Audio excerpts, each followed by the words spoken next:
ಗೋರಿಪಾಳ್ಯ ಏನೋ ವಿಧಾನಸೌಧದಿಂದ 4-5 ಕಿಲೋಮೀಟರ್ ದೂರ ಇದೆ. ನಮ್ಮ ಅಧಿಕಾರಿಗಳಿಗೆ, ಸಚಿವರುಗಳಿಗೆ ಅದು ಭಾರಿ ದೂರ ಅನ್ಸಿರ್ಬೋದು, ಅಲ್ಲಿ ಹೋಗಲು ಕಷ್ಟನೂ ಆಗಿರಬಹುದು. ಆದರೆ ನಾನೊಂದು ಏರಿಯಾ ತೋರಿಸ್ತೀನಿ. ಅದು ವಿಧಾನಸೌಧದಿಂದ ಬರೀ 2-3 ಕಿಲೋಮೀಟರ್ ದೂರ ಇದೆ. ಅಲ್ಲಿ ಮಕ್ಕಳ ಶೋಷಣೆ ಯಾವ ರೀತಿ ನಡೀತಿದೆ ಅನ್ನೋದನ್ನ ತೋರಿಸ್ತೀನಿ, ಬನ್ನಿ.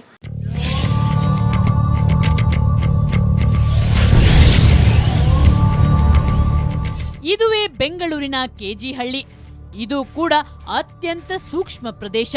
ಅಲ್ಪಸಂಖ್ಯಾತರೇ ಹೆಚ್ಚಿರುವ ಈ ಪ್ರದೇಶದೊಳಗೆ ನುಗ್ಗಿ ರಹಸ್ಯ ಕಾರ್ಯಾಚರಣೆ ಮಾಡೋದು ಸ್ವಲ್ಪ ರಿಸ್ಕಿನ ಕೆಲಸವೇ. ಆದರೂ ಇಲ್ಲಿ ಮಕ್ಕಳು ಪಡುತ್ತಿರುವ ಯಾತನೆಯನ್ನು ಹೊರ ಪ್ರಪಂಚಕ್ಕೆ ತಿಳಿಸಲೇಬೇಕು ಅನ್ನೋ ದೃಷ್ಟಿಯಿಂದ ನಮ್ಮ ರಹಸ್ಯ ಕಾರ್ಯಾಚರಣೆ ಮುಂದುವರಿಸಿದ್ವಿ.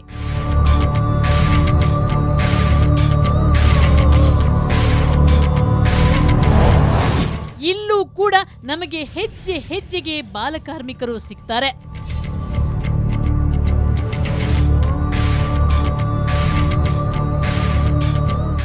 ಈ 3 ಪುಟಾಣಿಗಳನ್ನ ನೋಡಿ. ಇವರಲ್ಲಿ ಒಬ್ಬ 7 ವರ್ಷದ ಹುಡುಗ, ಇನ್ನೊಬ್ಬ 13ರ ಪೋರ. ಇವರು ದಿನ ಇಡೀ ಈ ಗ್ಯಾರೇಜ್ನಲ್ಲಿ ಬೆವರು ಸುರಿಸಿ ದುಡಿತಾರೆ. ಆದ್ರೆ ಇವರಿಗೆ ಬರೋ ಸಂಬಳ ಬರೀ 20 ರೂಪಾಯಿ ಮತ್ತು ಒಂದು ಹೊತ್ತಿನ ಊಟ. ಎಷ್ಟು ಕೊಡ್ತೀರಾ ಅವನಿಗೆ ಸಂಬಳ? ಡೈಲಿ 20 ರೂಪಾಯಿ, ಬರೀ 20 ರೂಪಾಯಿ ಕೊಡ್ತೀರಾ? ಏನೋ 20 ರೂಪೀಸ್ ಅಷ್ಟೇನಾ ಡೈಲಿ? 20 ರೂಪೀಸು ಬೆಳಿಗ್ಗೆ ಸಾಯಂಕಾಲ ತಕ ಇರ್ತೀನ ಇಲ್ಲಿ. ಊಟ ಎಲ್ಲ ಕೊಡಿಸ್ತೀರಾ? ಇಲ್ಲೇ ಊಟ ಹೋಟ್ಲಲ್ಲೇ. ಇಂಥ 100 ಬಾಲಕರು ಇಲ್ಲಿ ಅತ್ಯಂತ ಅಪಾಯಕಾರಿ ವಾತಾವರಣದಲ್ಲಿ ದುಡಿಯುತ್ತಿದ್ದಾರೆ. ದೇವರಜೀವನಹಳ್ಳಿ ಅಂತ ಟ್ಯಾನ್ರಿ ರೋಡಲ್ಲಿ ಅಲ್ಲಿ ಒಂದು ಗಲ್ಲಿಗೆ ನೀವು ಹೋಗ್ಬಿಟ್ರೆ ಕನಿಷ್ಠ 1,500-2,000 ಜನ ಮಕ್ಕಳು ಗ್ಯಾರೇಜಲ್ಲಿ ಬೇರೆ ಬೇರೆ ಕಡೆ ಕೆಲಸ ಮಾಡ್ತಕ್ಕಂಥದ್ದು ಕಾಣಿಸುತ್ತೆ. ಆದರೆ ನಾವು ಶಾಲೆಯಿಂದ ಬಿಟ್ಟಂಥ ಹೊರಗಡೆ ಯಾರಿದ್ದಾರೆ ಮಕ್ಕಳು ಅಂತಕ್ಕಂಥದ್ದನ್ನು ಎಸ್ಟಿಮೇಟ್ ಮಾಡುವಾಗ ಇಡೀ ಬೆಂಗಳೂರು ನಗರಕ್ಕೆ 3,000 ಇದ್ದಾವೆ ಅಂತ ಹೇಳ್ತೀವಿ.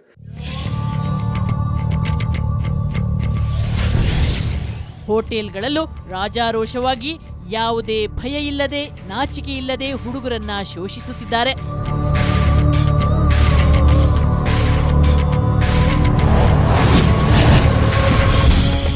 ಕೆಲವರು ಮಣ್ಣಿನ ಕೆಲಸ ಮಾಡಿದ್ರೆ, ಇನ್ನು ಕೆಲವರು ಮರದ ಕೆಲಸ. ತಮಾಷೆ ಅಂದ್ರೆ ಇವರೆಲ್ಲ ಮುಖ್ಯ ರಸ್ತೆಯಲ್ಲಿರುವ ಅಂಗಡಿಗಳಲ್ಲೇ ದುಡಿಯುತ್ತಿದ್ದಾರೆ.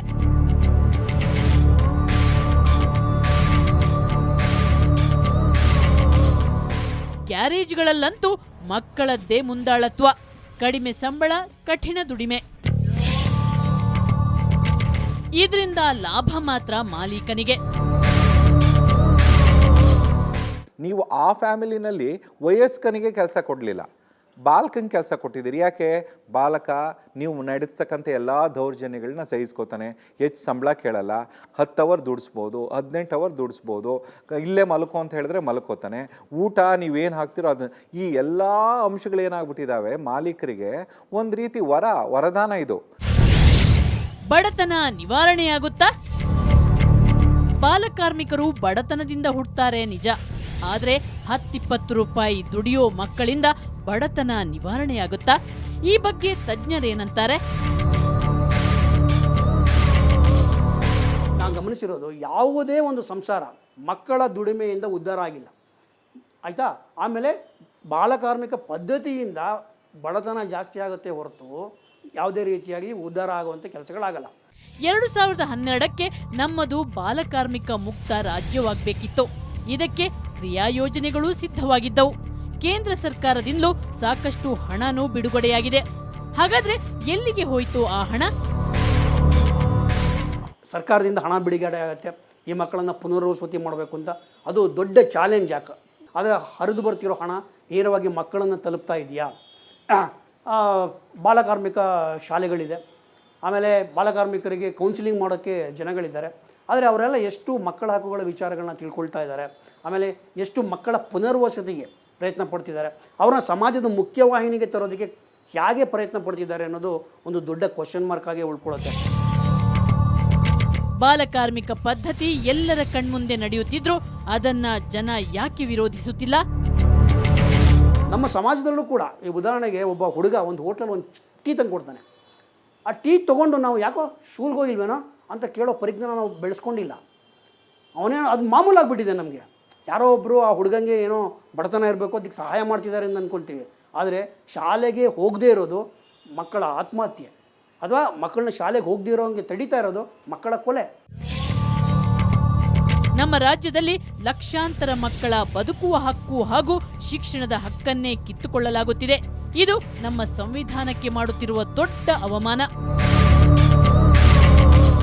ಕರ್ನಾಟಕದಲ್ಲಿ ಈಗ RT ಬಂದ ನಂತರ 3 ವರ್ಷದ ಮೇಲೂ ಇನ್ನೂ ಮಕ್ಕಳು ಬಾಲಕಾರ್ಮಿಕರಾಗಿ ದುಡಿತಿದ್ದಾರೆ ಅಂದರೆ ಅದು ಸ್ಪಷ್ಟವಾದಂಥ RT ಉಲ್ಲಂಘನೆ.